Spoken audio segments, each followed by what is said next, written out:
อัปเดตไก่งวงเนาะเอาเบิ่งเด้อมันใหญ่สำแดงแล้วใครสนใจจะเอาไปเลี้ยงก็มาเอาเด้อเนาะแบ่งปันให้เด้อ มันลายพดแล้วเนี่ยไก่งวงนี่นี่นี่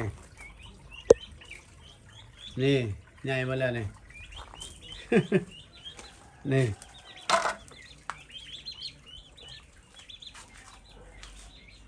ใหญ่มาแล้วเด้อตัวเบาะมันนั่นเด้อตัวเอาพักมันนั่นเด้อนี่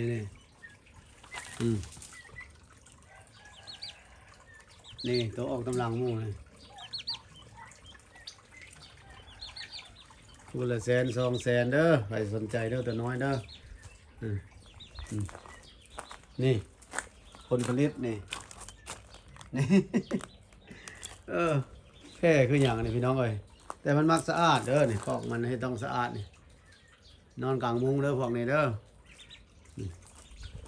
นี่นอนกลางมุ้งต้องกวบเนาะมันอย่างน้อยเนาะสะอาด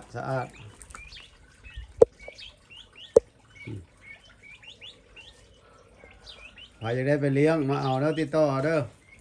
ตัวละ100,000 200,000ว่าซั่นละสำนี้เด้อเนาะสำนี้เด้อ